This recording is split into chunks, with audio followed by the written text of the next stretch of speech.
Welcome to the channel. I'm David Poe. Let's get started painting today. Let me show you the supplies first quickly, and then we're going to do a landscape painting. Let me show you the landscape painting we're going to try to paint today. This is just a scene out in the country of Gasconade County in Missouri. All right, and then for our paints, let's go ahead and run down. We're going to be using CAD Yellow Light, Yellow Ochre. This is CAD Red Light. And then we got alizarin crimson, ultramarine blue, cerulean blue, burnt umber. I'm not sure if we'll use that today. Burnt sienna, and then titanium white. And then we're using some, what do we call this? Some fast drying medium. I can't remember if this is what that is. All right, and then I've got my Gamsol in my container here. And then over here, we're using a panel today. This is 11 by 14. This is a U.S. Art Supply archival cotton canvas. So we should be ready to go. And I've just got a little small table easel for those of you that have a small space to work on. You don't need a whole lot to actually paint. As far as the painting tools that we're using today, we're using Utrecht 209. And this is a number 8. I've also got a number 6, a number 4, and a number 2. Those are flats. We're also using 2 Princeton Aspen brushes. This is the number 2 round. And then I've also got a liner brush. That's a number 2 as well. A couple of palette knives here. Just a diamond shape is fine. And then more of a flat one. All right, so I'm going to turn this camera around. We'll get started.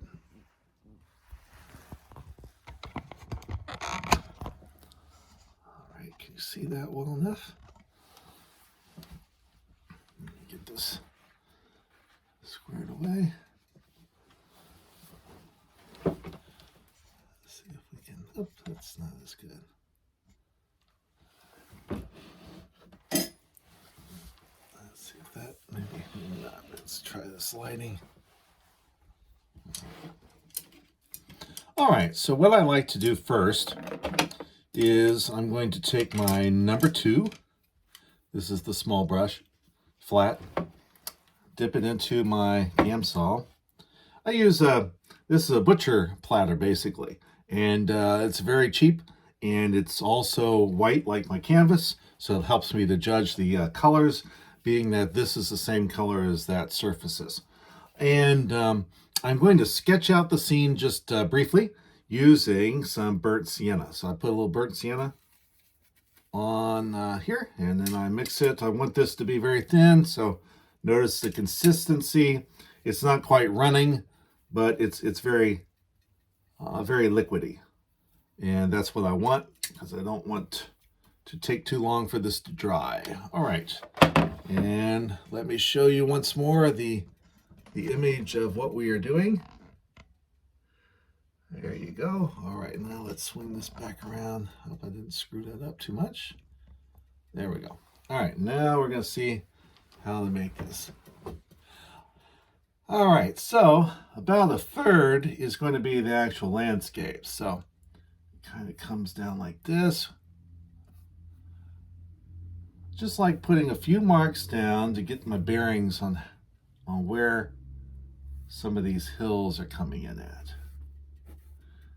And pretty much once I get a little bit of this, I'm not going to be so focused on what I actually see. I'm really more focused on making sure that this is going to be a good painting. So this kind of comes over this way, down here a little bit. This will be hidden. All right, so now we got some trees that are in this foreground area. So we're going to sketch this in just real quickly, where that's going to go. I don't need to worry about detail. This is going to get covered up later on, but for now I just want to get an idea of the placement of these large shapes. And when you're first starting out, that's the most important thing, right? You'll hear that from almost anybody that you watch in terms of their instructional videos. Now there's also a little tree right next to it. You always need to be careful.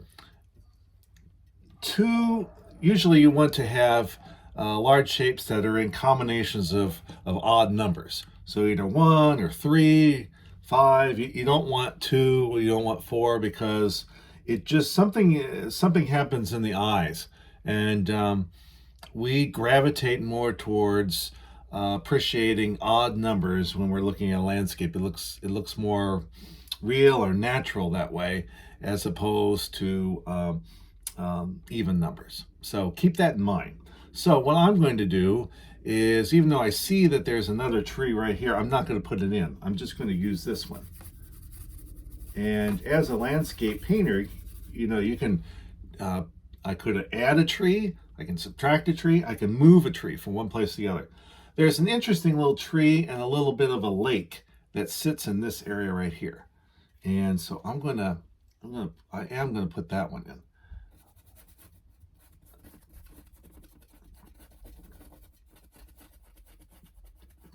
Like I said, just kind of a quick shape of where that is.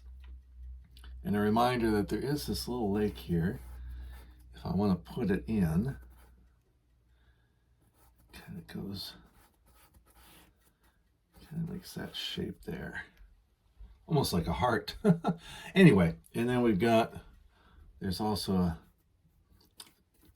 I might take this out later. I don't know if this is going to be helpful or not, but there's this area of darker grass right there. Okay. There's a little bit of foreground grasses and such in this area. We're not going to mess with that right now. Of course, the darkest darks are going to be in this area right in the middle. So I'm going to just put down a little bit of color in this area here.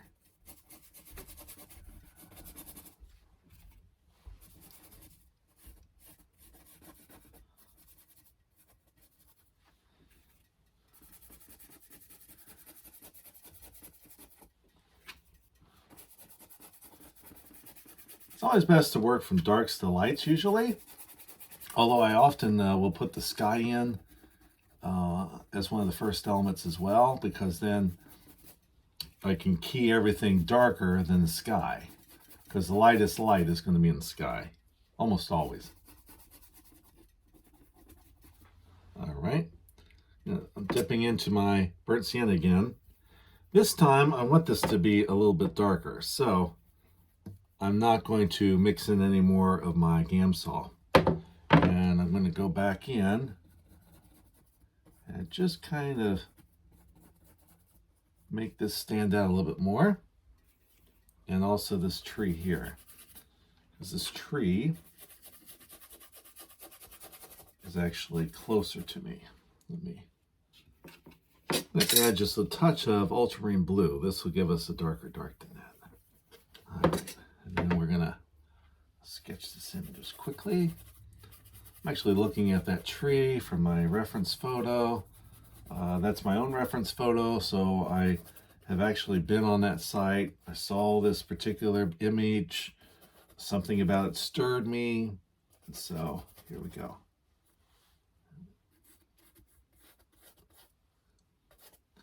And once again, I can clean that up a little bit later. So this gives me my primary masses. You might call this composition a steelyard because I got an image over here balanced with a smaller image over here. I might stick a tree over in this area as well to keep the viewer in the picture frame. But I can do that a little bit later if I wish to. All right. And I'm noticing that this is actually attached to a hill that's behind this. So I'm going to kind of delineate that right now, so I know that that's what's happening. All right, there we go. So I've got just this very simple little sketch in. Now I'm going to grab one of my paper towels here.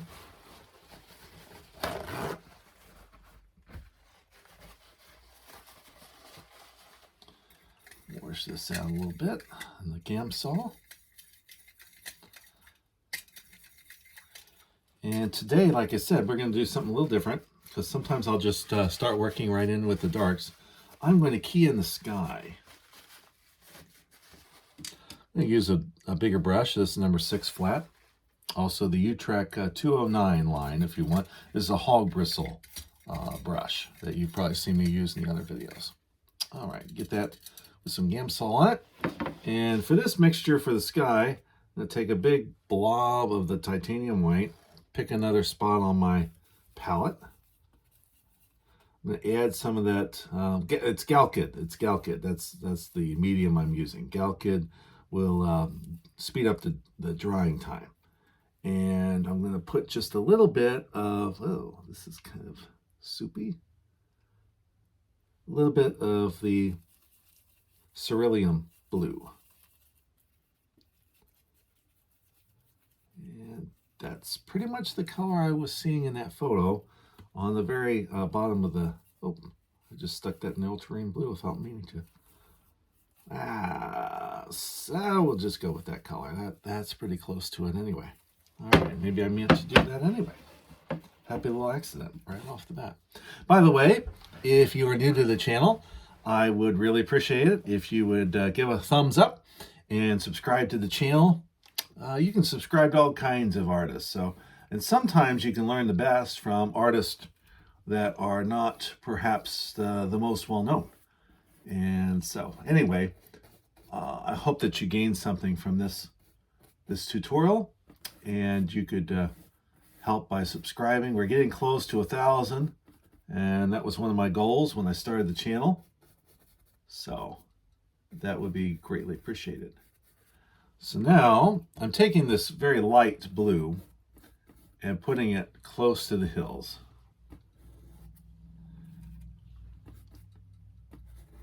Since this is kind of close to the horizon, I'm making sure that my brush strokes are kind of horizontal here as well. I'll change that as we go up to the top of the canvas. All right, you notice that it's pretty light at this point. You can see it against the white background of the canvas, so that's good too, though. And in between some of these branches, this tree over here, put that in. Varying the brush strokes, but I don't want to get too fussy with it. One of the best advice I ever got was just lay down your color and leave it alone. You don't, at least I always gravitate towards paintings that look so fresh and so how do I want to put that? Unfussed.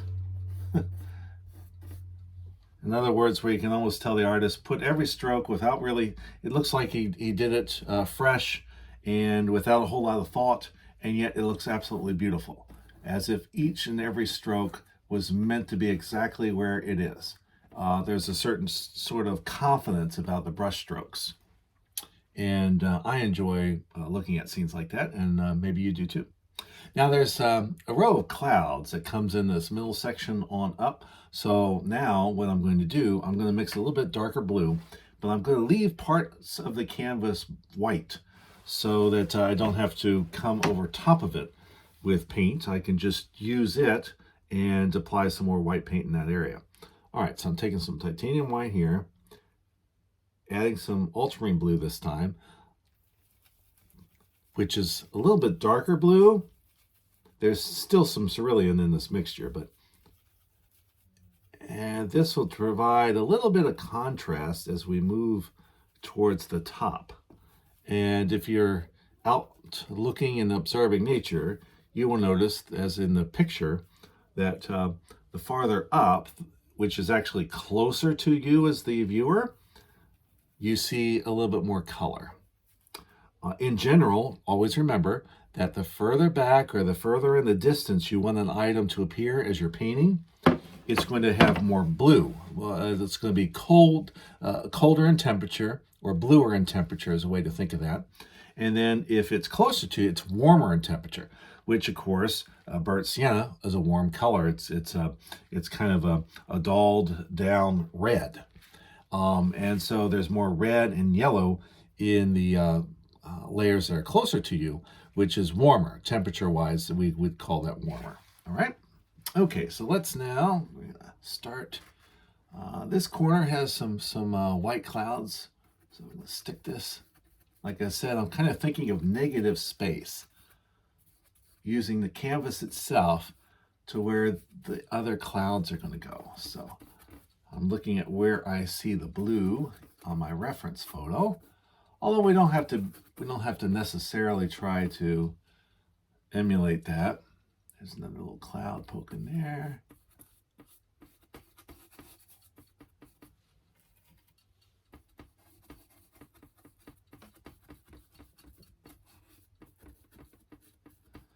Because no one's going to remember exactly what was happening on that day. And when we hang our artwork, we're not going to be hanging the picture that we used right next to it so people can judge that, right? No. All right, so there's going to be a cloud in this area, so I'm going to kind of block off where that might go, and I can still shape that further. It's not going to be that blocky when I'm done with it. Here and here is going to be another. I'm going to have another cloud in this area there, so we'll leave that part white. This is pretty much white. There's a lot of clouds in this area, so we're just going to go down there and connect these two blues. And there's some clouds in this area. I see some blue though. This part. And here there's no cloud going off the edge of the painting there, so we're gonna block in some of that. Okay.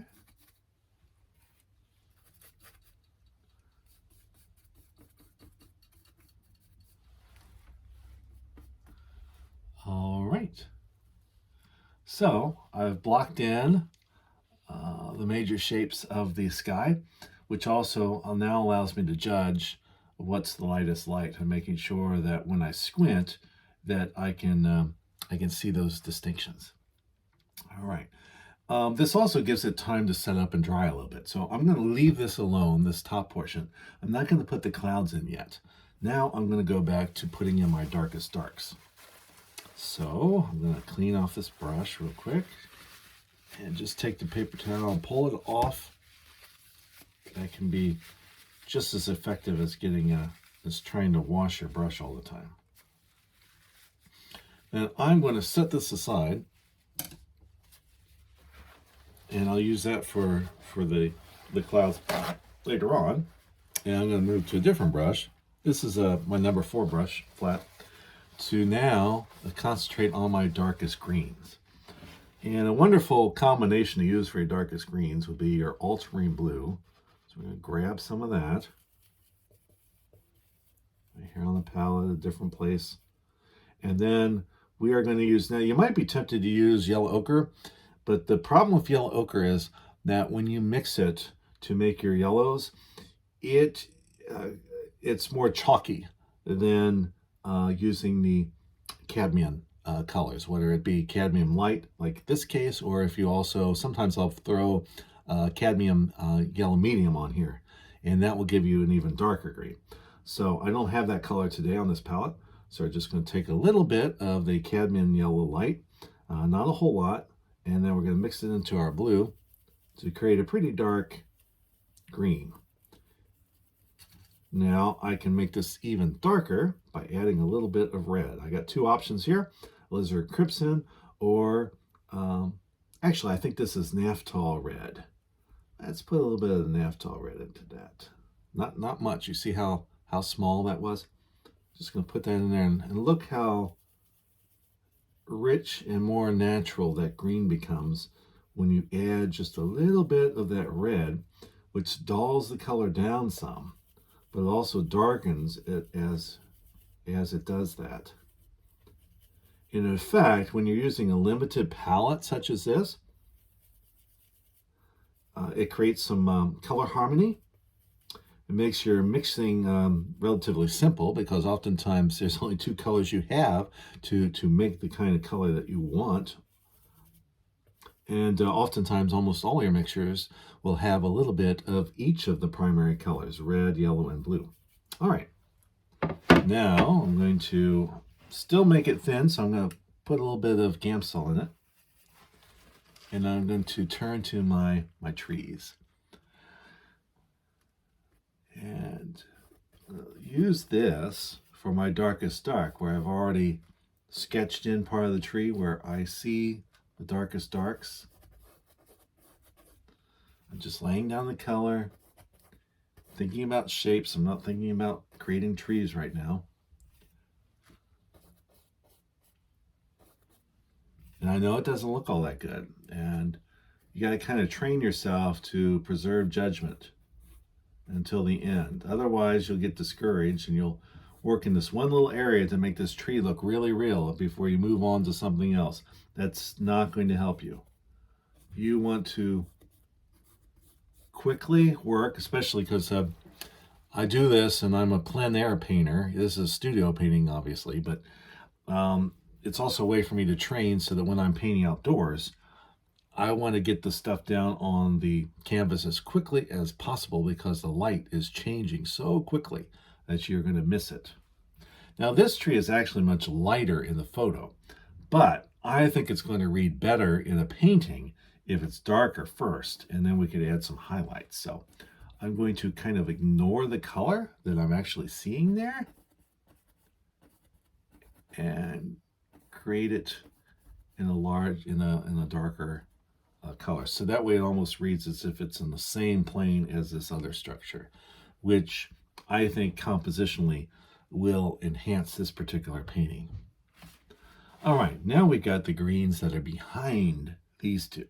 What are we going to do for that? How do we make those show some distance?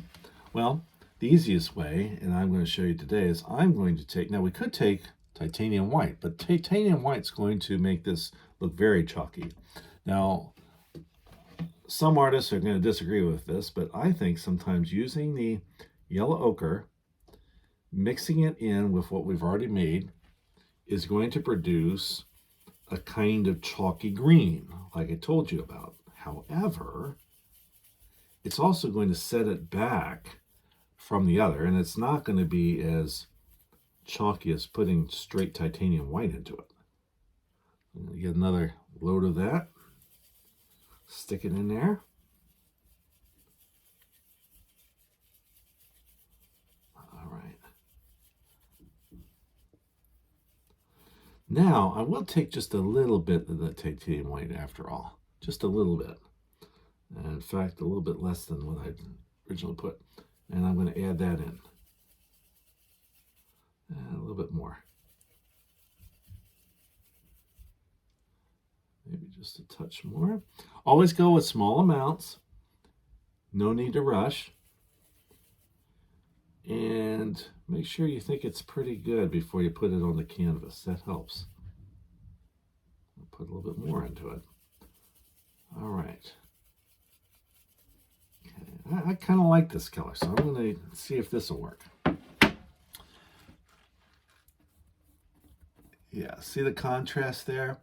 And in order to see the contrast, put it down next to the other color. And then you can see if if you can tell the difference. So this obviously sits back and this is coming forward now. And that's what I wanted. And at the same time, it's not so far back there that it's registering another color to me. It's just green. So I'm going to stick with a different green here.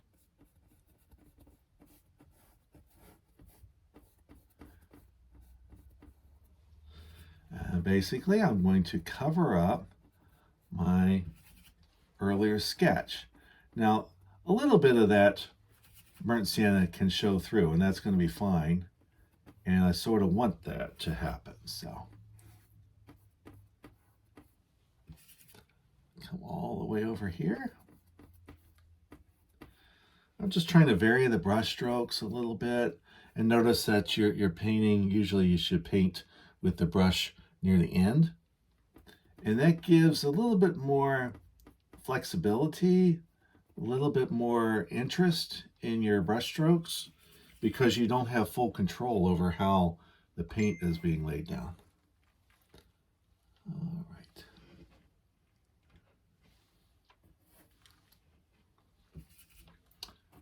Come it back over here.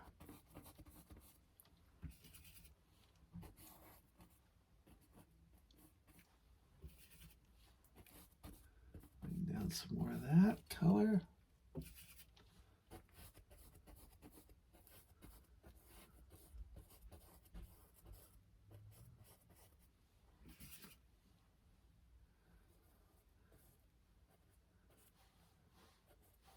Now here, this is more of this tree. I didn't color all of it because there's a lighter section of this tree coming up this way. So I'm going to stop that background green around here. And I can actually start carving in the shape of this tree by using the other color and cutting in over top of it a little bit if I want. All right, but for now I'm going to leave it alone. I don't know exactly how I'm going to do that yet. All right. Now as I look at the scene, of course, the next color is going to be, I can either put in this green that's going to be a little bit lighter shade than this here before I put in the ground plane, and that seems to be a wise move. So I'm going to clean my brush. This time, since I have that titanium white, I'm actually going to mix it in the Gamsol so I get all of that white out of there. I want a nice clean color for this. And the colors that I had used for this tree here, as you recall, I'll get a piece of paper towel here, was the ultramarine blue. I'm going to use another spot right here. And the cad yellow light. And a little hint of this red, the naphthol red in this case. A lot of people use cad red light. Naphthol red is kind of a newer paint color. And I've been experimenting with it to see how well it works as a replacement. The verdict is still out on that, for me at least. One of the reasons I was trying it is because it's so much cheaper than those cad colors. The cadmiums really cost a lot of money. And I'm a cheapskate. Okay, so this color, I keep mixing this. Certainly there's a contrast going on there. Put a little bit more cad yellow in this mixture. Add a little bit more of the ultramarine blue.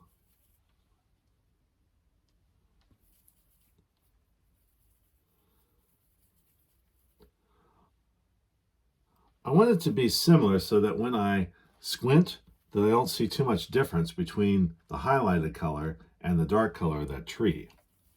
But when you don't squint, I want you to be able to recognize that there's a change in the color. That's how we tell it's the same tonal value, right? Let me show you what I mean here. So let's see if I can. Now I squint, and when I squint, I really can't tell a big difference between those two. That means that the color saturation is just about right. So I'm going to go in with this color.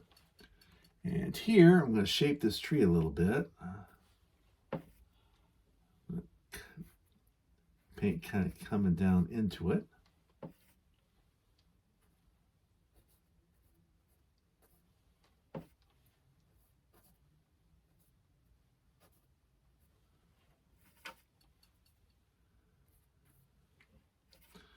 Using my sketch here.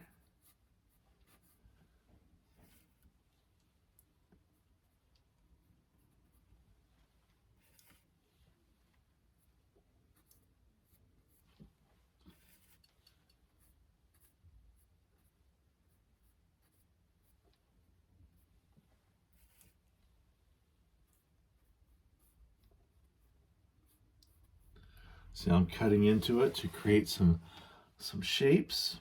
And I can do a couple of areas now where I see some highlights in that green.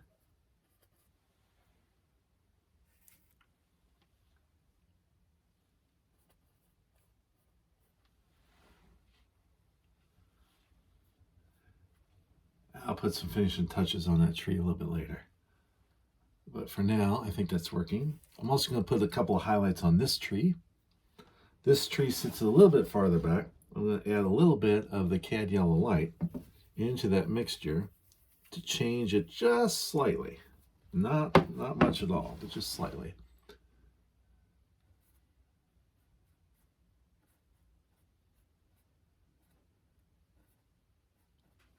There we go. Give that some life as well. All right, now, one of the things I'm beginning to notice is that this color here may not stand out enough. It may need to sit back even further than when I have it, but for now, we're going to leave it alone. It'll be easier to judge once I get the land plane down. So now I'm going to mix another green. This time we're going to use cerulean blue, which cerulean blue is basically and this is a hue. It's not cerulean, what we call it, full strength, or the actual. It's basically made from phthalo blue and titanium white. So, and that's the one I like to use. And it's a much cheaper mixture. Now, what am I doing? I was going to put titanium white in there and make sky color, and I don't want the sky color. I want grass, so I obviously need to pause for a second. Grab the paper towel.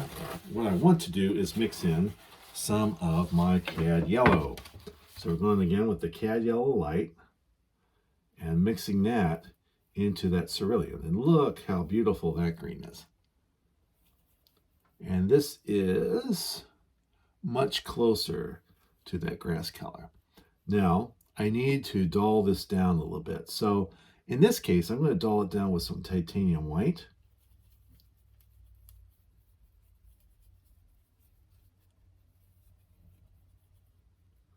Little bit of the naphthol red. I just find that when that red's added, it takes that kind of artificial looking green out of the mixture. There we go. And I'm going to put a little bit of my Galkid gel into this because it's got some titanium white and I want it to dry quick. All right, and now this time, since these were vertical structures, the land, of course, is on a horizontal plane. So my strokes are going to go in a horizontal way.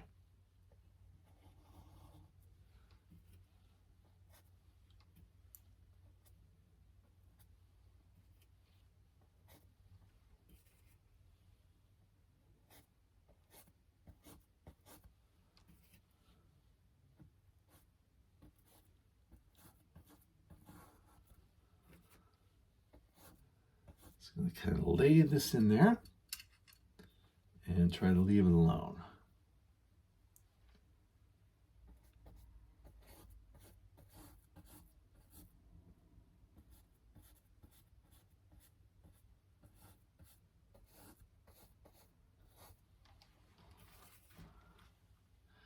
Over here, same thing.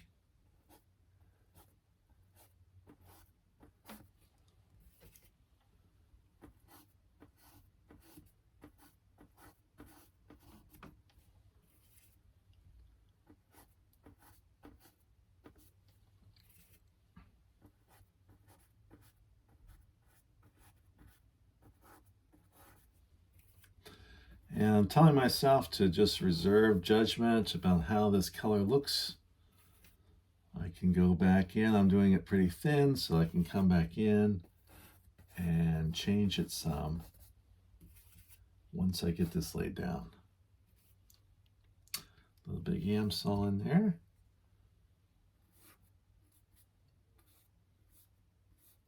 Here, I'm not pressing very much. I want some of that red to show through.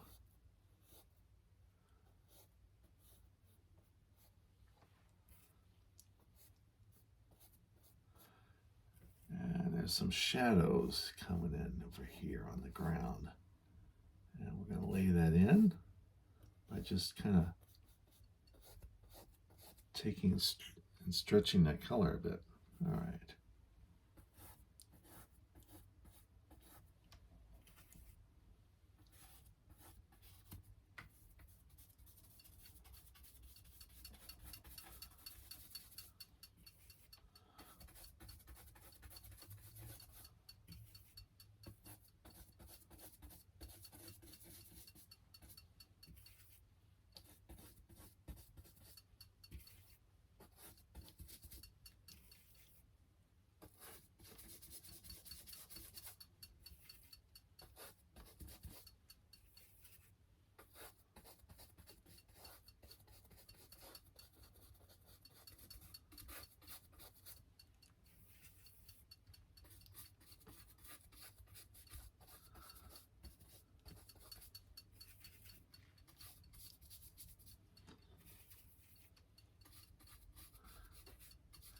I mentioned, I can already tell I'm going to have to do some adjustments. I don't think that those are the right values yet. As I squint, this whole section kind of disappears. So that's not exactly what I want. But it's close enough that I can now do some adjustments. Now this is a more distant hill, and so there's more blues coming in. So what I'm going to do now, I'm going to take some ultramarine blue, I'm going to mix it into this green that I'd used for that back layer. Add a little bit of yellow to it so I can see it. Now I'm going to add more ultramarine blue and a little bit of titanium white. Ultramarine blue, titanium white, a little bit of my Galkid gel. Still not blue enough. Over time, you'll start having a feel for when it looks right.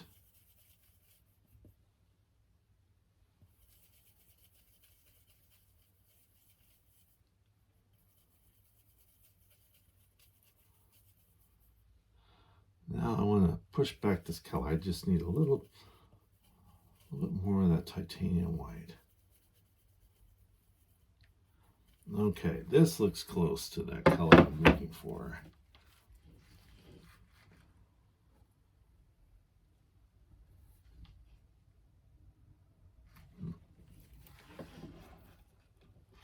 That's still not quite right.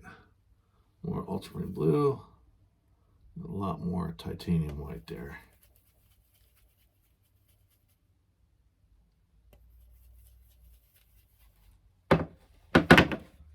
Let's try this.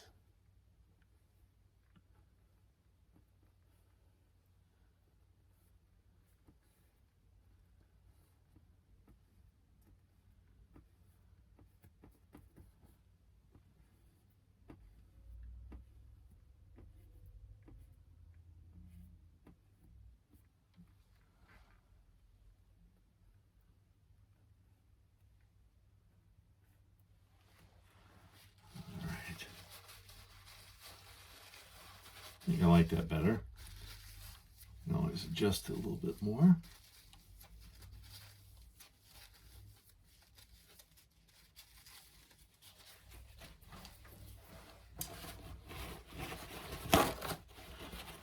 Reminder, if you are enjoying this video, by all means subscribe to the channel.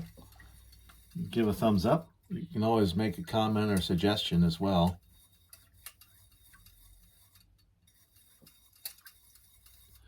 Now, at these two areas here, I'm going to take this green that I already had, which is related to the trees. I'm going to use that with a little touch of ultramarine blue to create the color of this lake.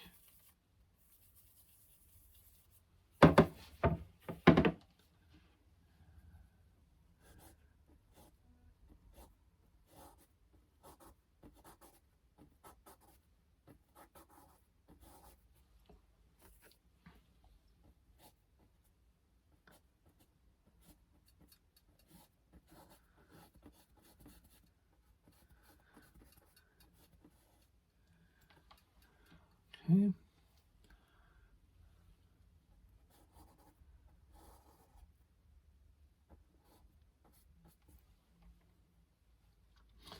Now adding some of the cad yellow back into that mixture. A little bit more of the ultramarine blue. Go with this darker green. There's a patch of it over here.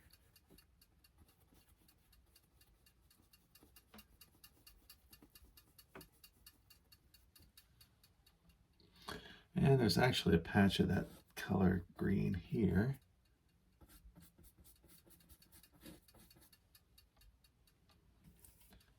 And near the shadows underneath this tree.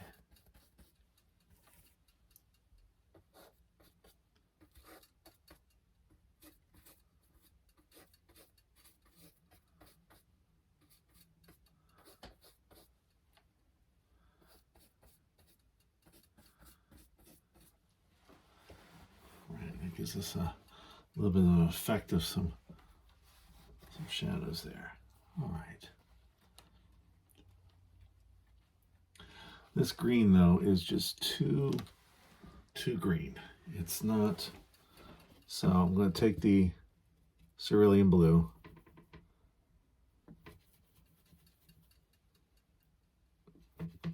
cad yellow, some more of the titanium white, a little bit of my gel, and I'm going to change it to this color. See how that helps to push that.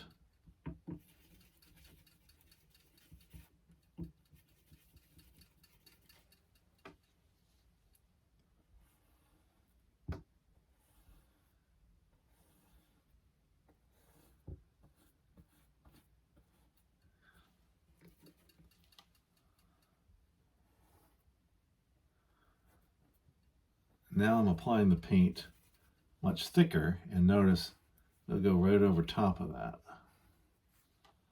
And see how that's pushing that back.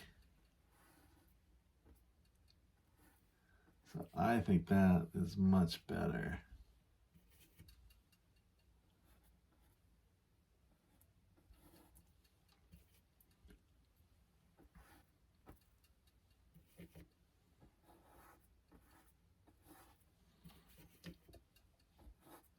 Continue to cover up this lawn with this particular green.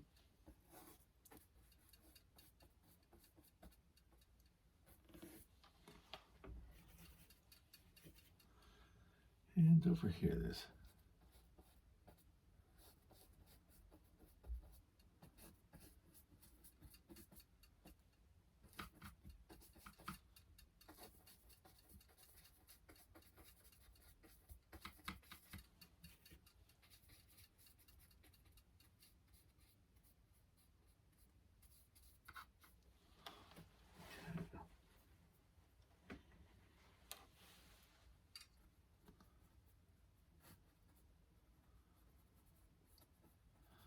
soften some of these edges that I'm seeing now.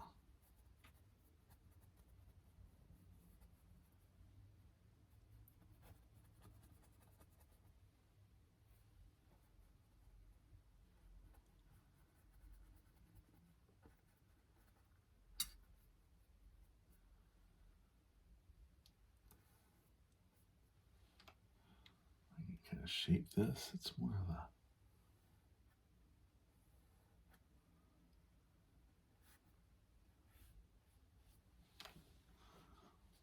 okay.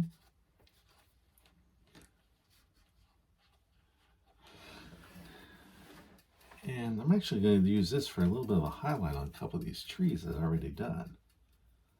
So,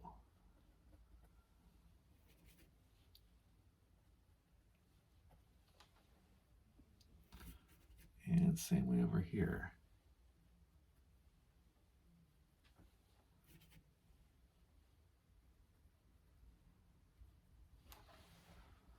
All right.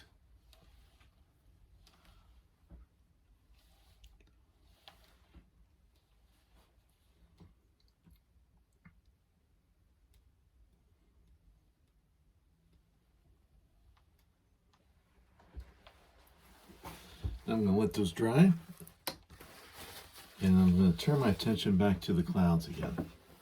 Take a bunch of the titanium white, put it down here. I'm going to add just a touch of the yellow, cad yellow light. Not that much, just a little bitty bit. Add that in, maybe a little bit more. What I want to do is to produce a titanium white. It's a little warmer in temperature and conveys a sense that there might be a little bit of light bouncing around. But I don't want it to turn to green, of course, or give me some kind of an aqua color. But I don't want it to be that cold white. Okay, so now let's put some of these in. I should make up a little bit more of that mixture while I've got it on my palette. Otherwise, I'll have to stop.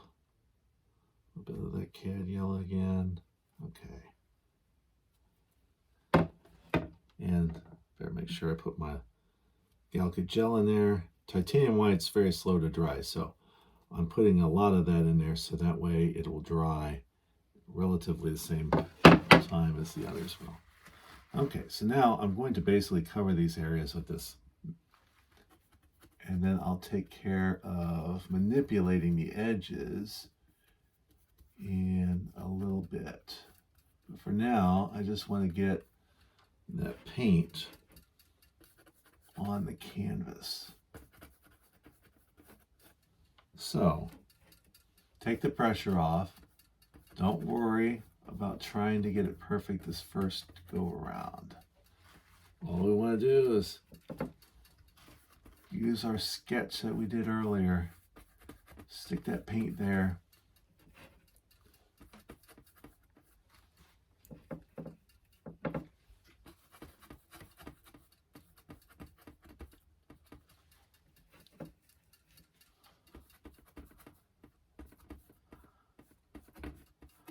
I started with these that are on the top because they're actually closer to us. I added some yellow cad to bring them to life a little bit. Now I'm taking the titanium white. Oops, I'll put not too much of that brown in there. And the whiter, the titanium white, I'm not adding any yellow now because these clouds sit further back and it's okay for them to be a little bit whiter. Put some of my Galca gel back in there. And now I'm going to quickly put that paint down. Notice that I'm putting thicker paint down now because this is the last layer of paint I'm putting on the sky. And I want to be able to manipulate what I put down there a little bit when I sharpen up the edges. Well, I'm not sharpening up the edges, I'm dulling the edges is what I'm going to be doing.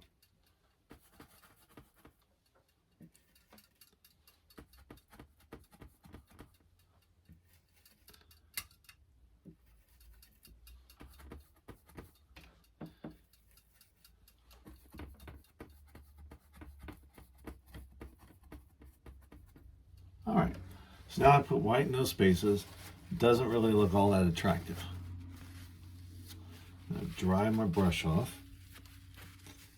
In fact, I'm going to dry the brush off quite a bit. I'm going to take the time to get that out of the brush.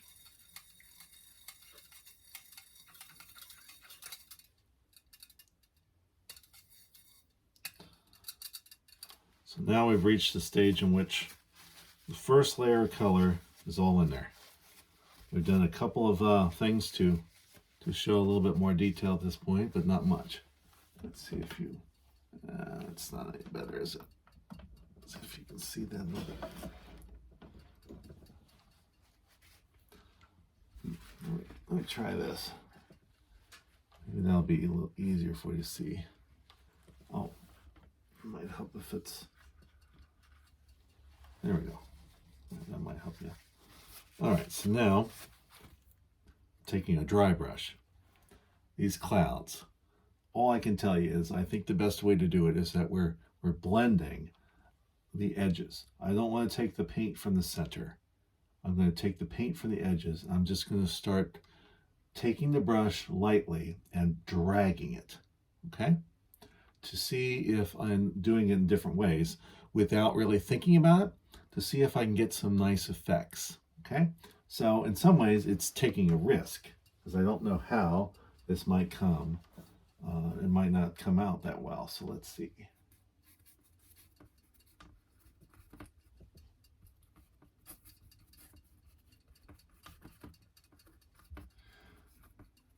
See how those edges are becoming softer though? Hopefully more cloud-like. Use the attention here. Try not to think too much about that. Blending it a little bit on the edge.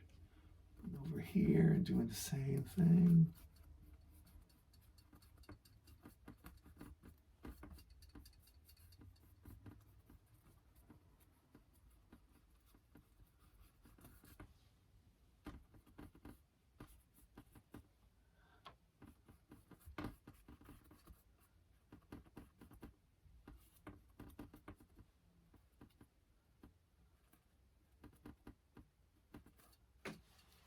Now I'm going to come back with these others. These are farther away, so I need to be careful not to make them too dramatic. So I'm going to make these brush strokes a little bit smaller and a little bit straighter. Because these are not as well defined as you look at the sky. So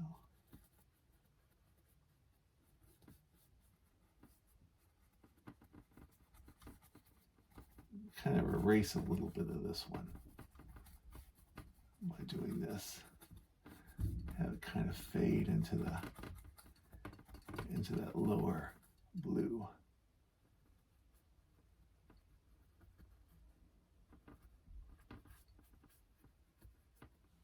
All right, now I'm going to take a step back and just adjust it a little bit if there's areas that don't make a lot of sense to me. And remember, a painting really needs to be viewed from a distance. No one's going, well, they probably will, but they shouldn't go right up to it and look at it. You need to have it pop out at you as you're walking by it about 6 feet, 4 feet from it. You're not going to be looking at up close. It really should just be some batches of colors and not all that defined.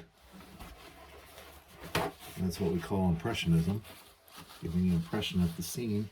All right, so I'm kind of happy with that sky. Taking a look at your lens might look a little different. And now basically what I'm going to do is I'm going to go down the picture frame, refining my shapes and adding a few details along the way. All right. I'm not happy with this hill there. I think it needs the painting needs more purple in it. And this needs to be a bluish purple. So I'm going to use the sky color area to make this mixture. Ultramarine blue. But this time I'm going to use alizarin crimson, just a little bit of it. It's already got this other, it's already got some cerulean and titanium white in this mixture. And I'm going to add a little bit of my medium. Add a little bit more of this titanium white. Even more of it. And I have that hill really sitting back there. Actually, I think I want to make this less purpley. So we're adding some ultramarine blue to it. A little bit more. A little bit more of that titanium white.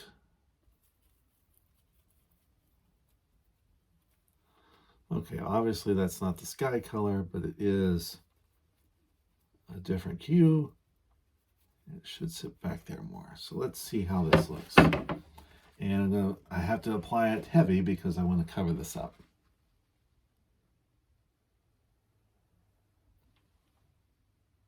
Yes, I think that reads much better. And a little bit of that green shining through is not bad. So this is what I mean is that the oils are very forgiving. So obviously I didn't get this correct on the first couple of go-arounds, but I can always come in painting over top of that to change it. And now I think I ended up with something that's much better than it was before. All right. Now right now, this is just one big blob of green here. You can actually see places where the sun is hitting and where there's some darker greens and some lighter greens in this area that's actually sitting back. So now what we need to do is make sure that it doesn't stand out too much, that it competes with these two trees. But we do want to be able to see some of that difference, that distinction. So we got to come up with another green. So that green's going to naturally be cad yellow. I'm going to use this cloud area here. It's just titanium white.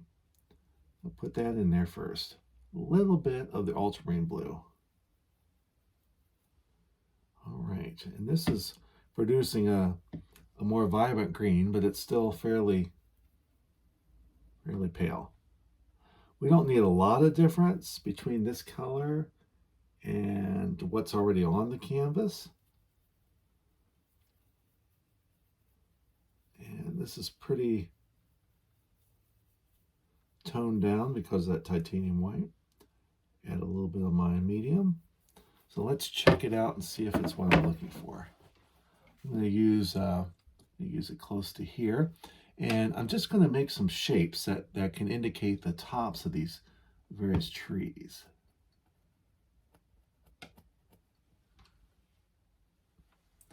I'm squinting to see if that's competing with this tree here. Of course, I could knock this whole tree back. This is too light. That's not going to work.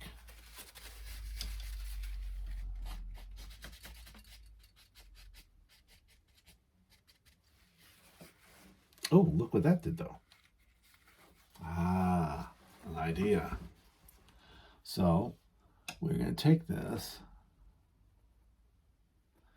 and we're not going to press too much on it.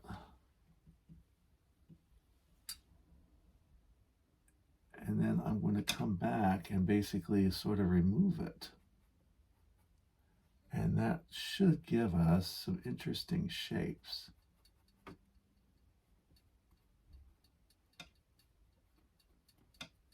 So I'm just lightly touching the canvas on certain areas of this. Obviously the tops of the trees are going to get some more of the light.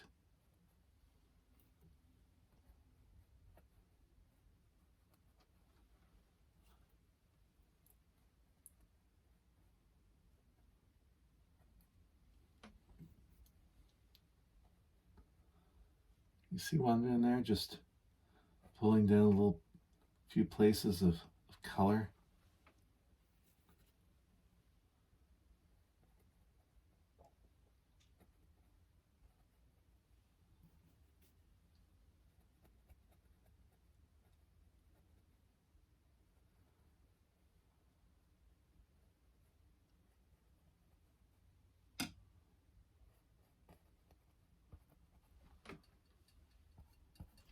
All right, now I'm taking a new piece of paper towel, clean. I'm going to blot that paint I just put out. Oops, make sure I don't. Just kind of removing some of it. I don't want to remove it all.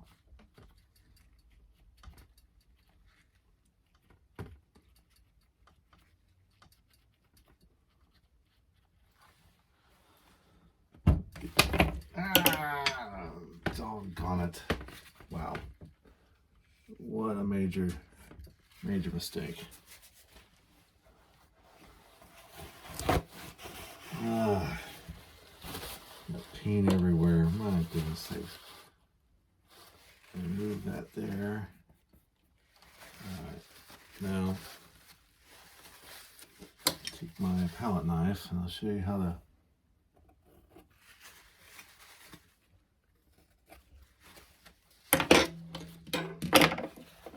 my blue brush. I'll take a dry brush.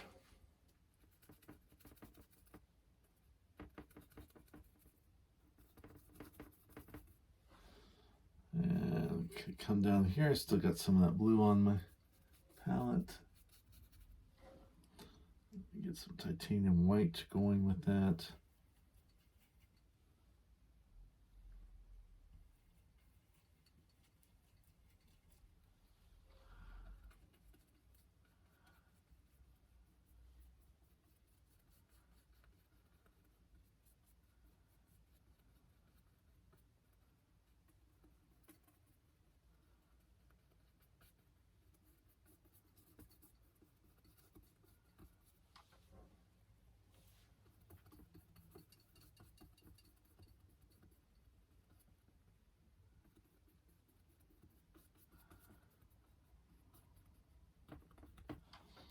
Grab some of that same color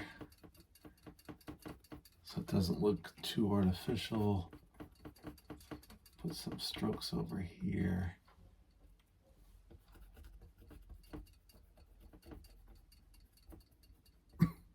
All right, so saved it.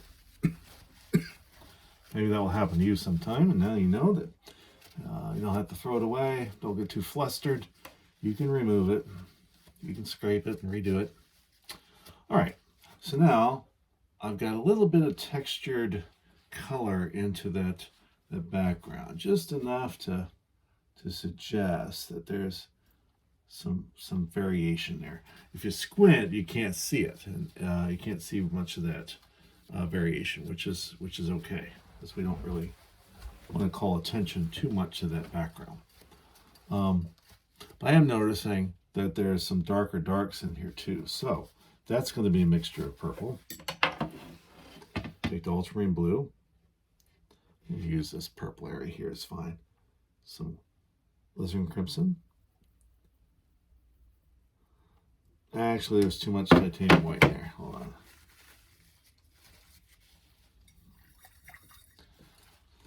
Time to scrape this palette. I need to get the space so I don't contaminate my colors. I don't want to rush myself and make mistakes. Always best to take your time.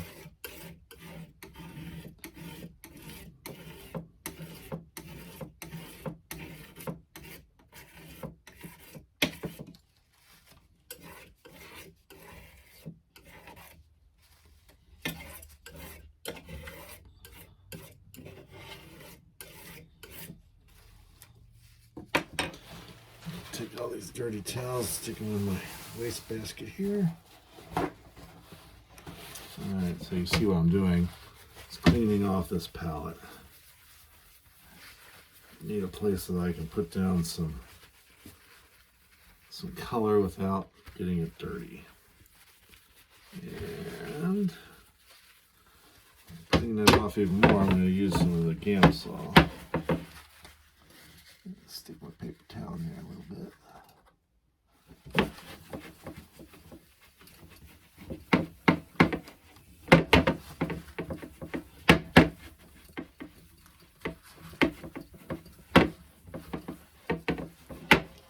Alright, good enough. Now I need to add some titanium white. I've run out of my titanium white, so let's stick it back where I had it.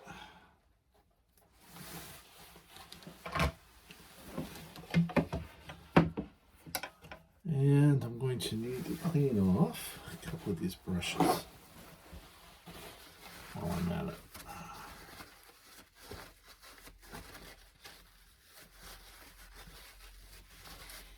And instead of adding that darkest dark, I think I'm going to finish up some of my edges. And I will add my lightest lights and my darkest darks at the very end.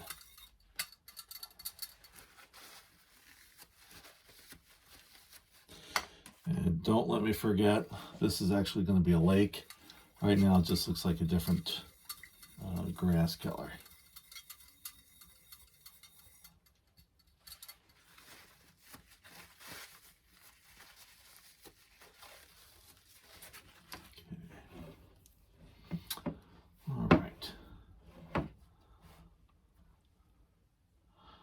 So now to get this edge, I'm taking a rather dry brush now, and I'm going to work in to this level here.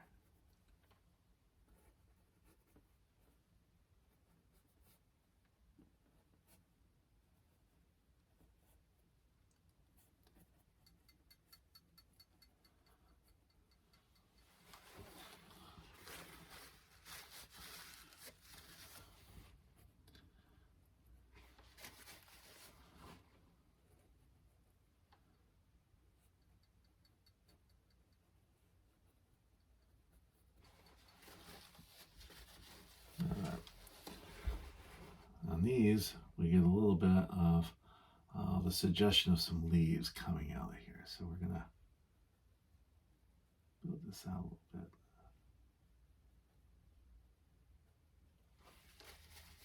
Just kind of moving the paint that's already on there around a bit.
Taking away some of those hard edges.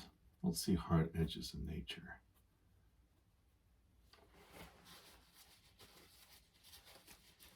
Now I think that looks much more like a tree. I'm going to do the same thing with this tree here. Just taking the dry brush, lightly touching and manipulating the paint that's already on there.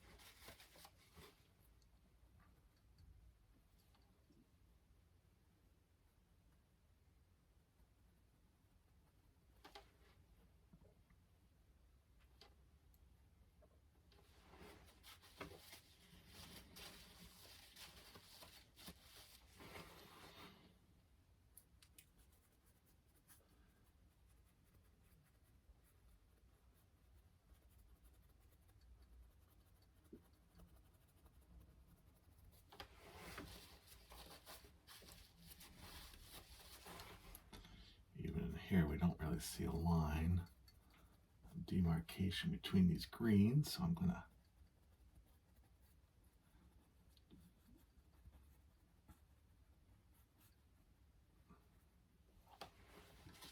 use my brush to pick and choose a few areas to change up a little bit.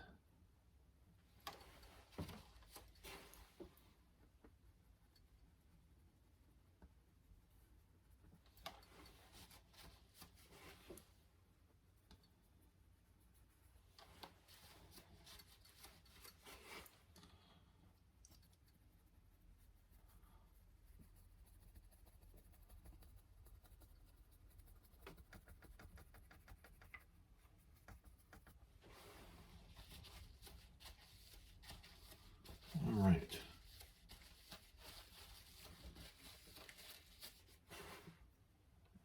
This, I want to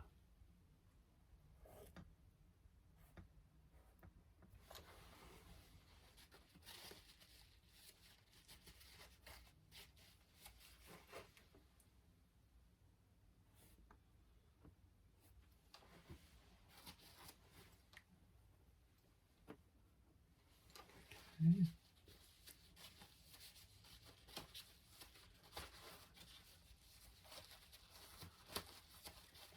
actually a little place of interest over there with a very light dark brown. So I'm going to take some burnt umber, just a little bit. It's kind of dried on mine. Center of the palette. Add some titanium white to it. That's pretty good.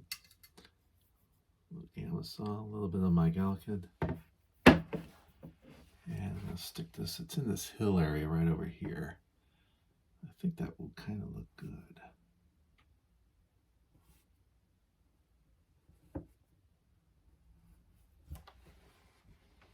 Okay. And there's actually a few places right over here in the grass where I see some of that as well.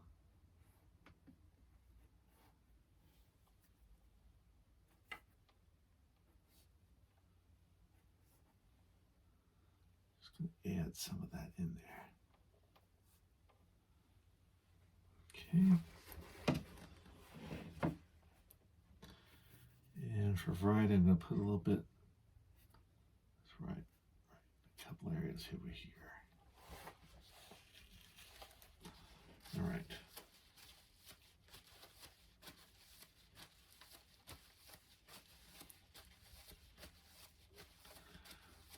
Now, I think this looks a lot more realistic, don't you?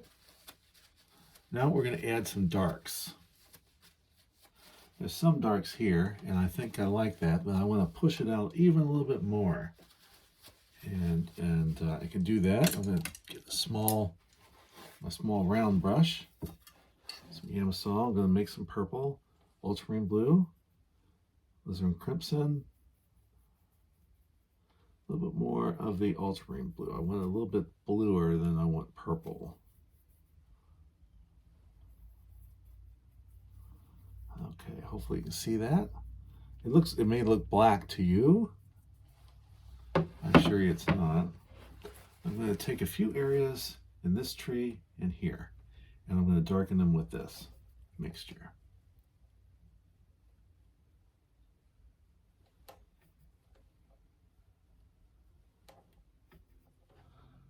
Just kind of putting a few little strokes, not much, just a few. Put it down, leave it alone, put it down, leave it alone. The imagination, your mind will read this as detail.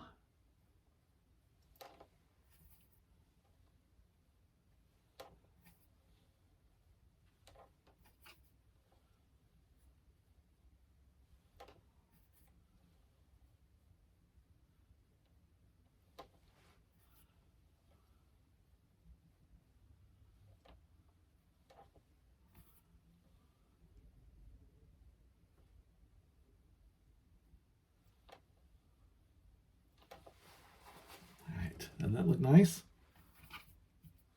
Well, at least I think it looks nice. Now I'm going to come over here and do a little bit with this tree here as well.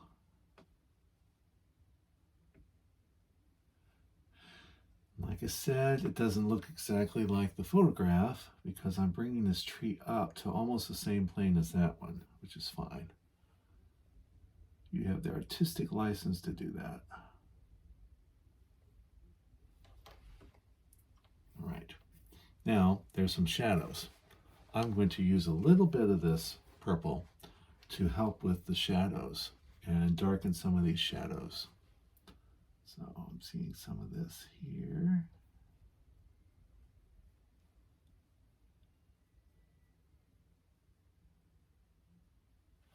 Notice I'm not touching that very much.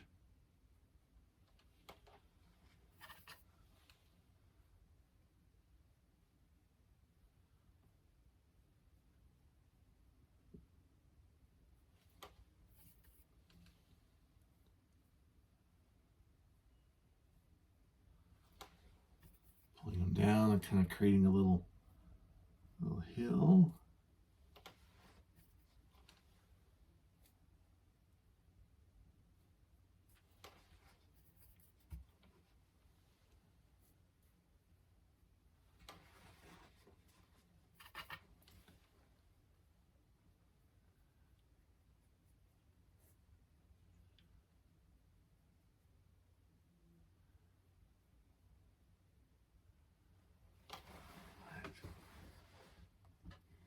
That to me kind of looks like the shadow I'm seeing.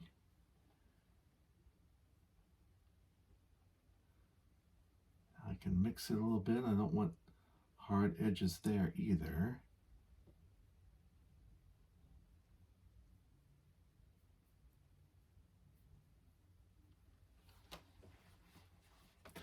Now, same way, this mixture here, I'll pull this across a little bit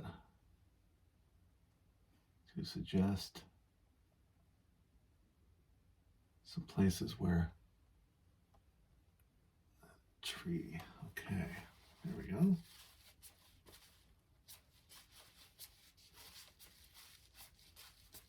Now, coming back, this is going to be a lake. How am I going to do that? Obviously, this is the wrong color. The photo has a very mossy looking lake. I think it would be better to have a bluish looking lake. So I'm going to try something. So we're going to take some ultramarine blue, a little bit of cad yellow. I wanted to make it a little bit green. Let's try this. So we got a darker green. Add some of that yellow into it. More of the ultramarine blue. That's super green. Let's add some titanium white to it.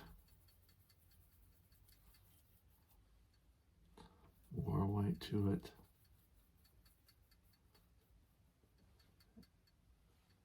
More of the ultramarine blue, and also the color of the sky, which is cerulean. Okay. A little bit of titanium white. And now I'm going to go over top of this color with this color to see if I can get that looking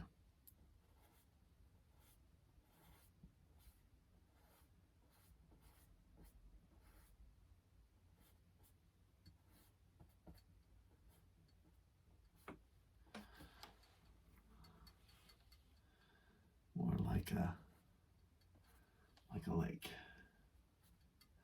a little pond rather.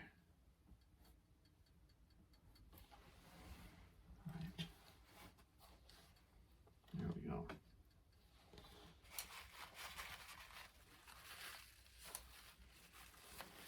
Stepping away.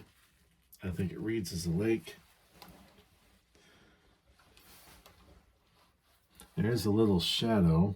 When I use that purple, the shadow is kind of extending into the lake. So we're gonna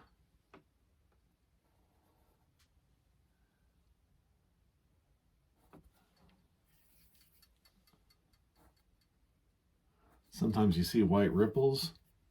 In this case, I actually see the shadow element of that tree in the water. There we go. All right. Almost there.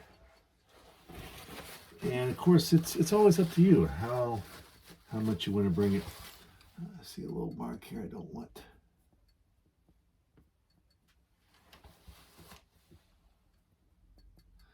Sometimes your finger is their best painting instrument. Okay, there we go.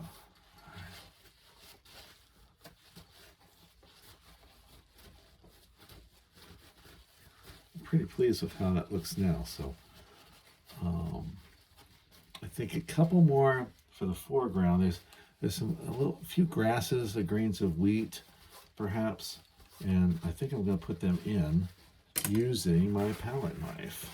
I already got this light brown in there. I'm going to put a little titanium white back into this mixture.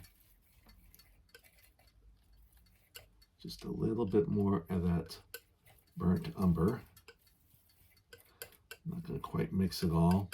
And now I'm going to try to create a few. Let's see, where do I want to put them? I think I want a few up here to represent the foreground, and then a couple pointing us in the direction of this tree. just kind of putting it on here and just pulling it through.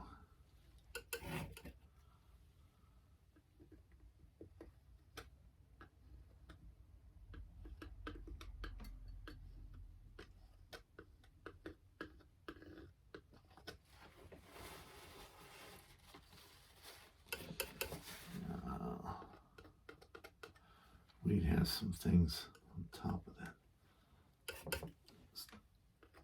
A few little detail marks.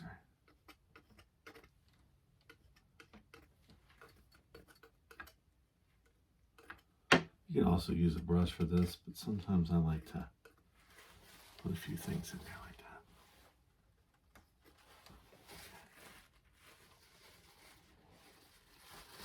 Now I'm taking a look to see if I even like that or not. I'm not sure.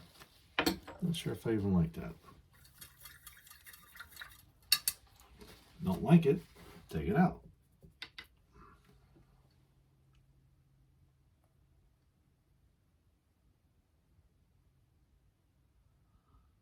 Just kind of keep a little bit of it in there, but I'm just going to soften the effects of it. All right, now it still looks like there's something here in this foreground. And a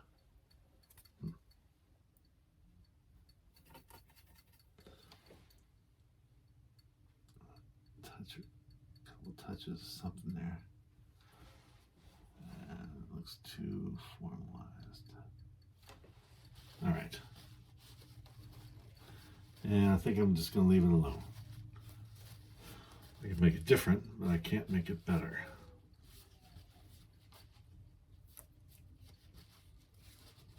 Take a step away, see what I think, and then I'll sign it.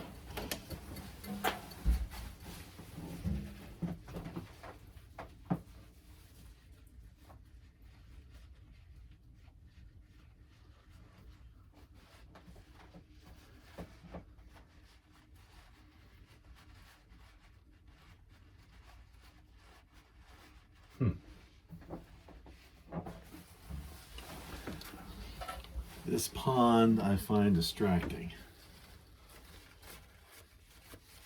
I'm going to try again to create a green that looks more appropriate. So, a little bit of cerulean, cad yellow light,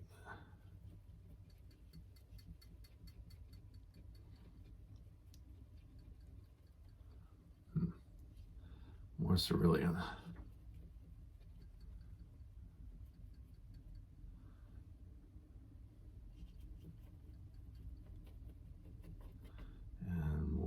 Of the titanium white. I think I do want to go with the picture.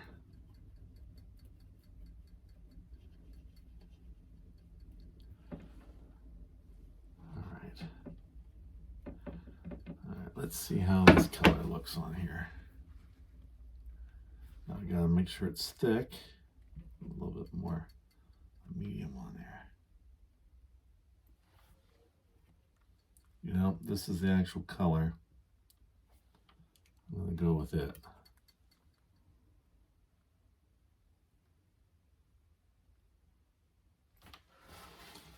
Make sure that my brush is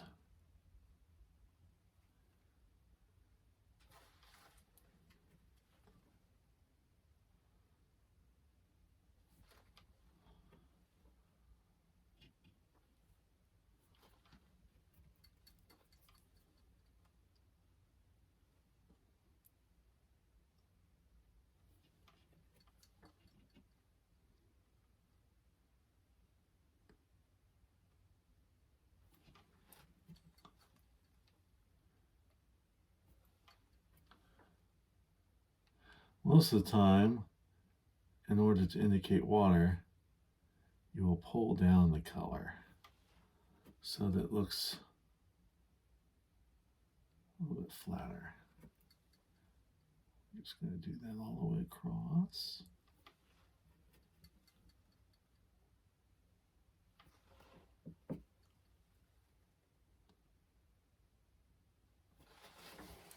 Now I'm going to clean up this edge a little.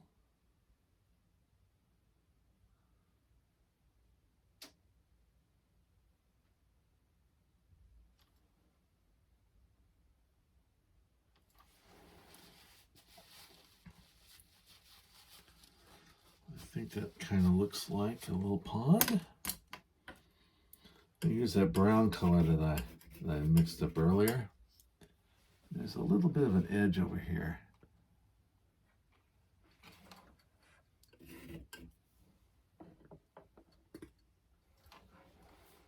Put a little bit of that.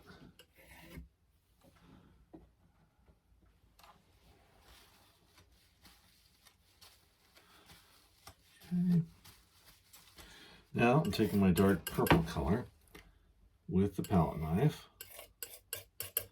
And like I said before, sometimes you get the water with light, nice little whites, but now we got this shadow coming for this tree.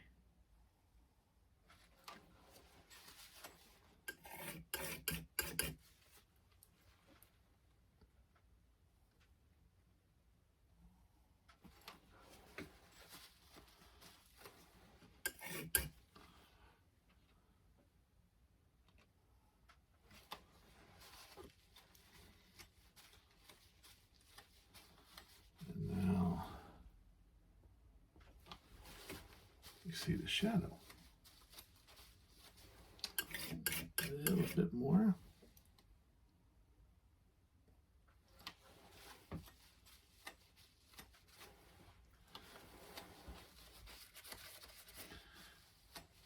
Take a step back.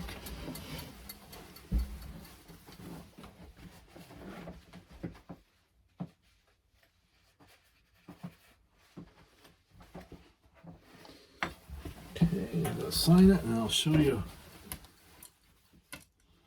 what the photo looks like again. Let me get this out of the way so I don't make a mistake.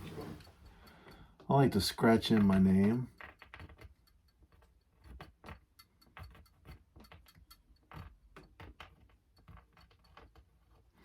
Partly because I've never figured out how to use paint to do that. All right, now let me show you the finished painting as well as the reference photo. All right, so there's the reference photo. Of course, I took out the power lines and I took out this area here, and I ended up kind of using a little bit of that over in front of that tree. Okay, and this is the final artwork. All right, so thank you so much for watching the channel. If you like the content, be sure to subscribe. Once again, I'm David Poe. Thanks for watching this video, and I will see you in the next one.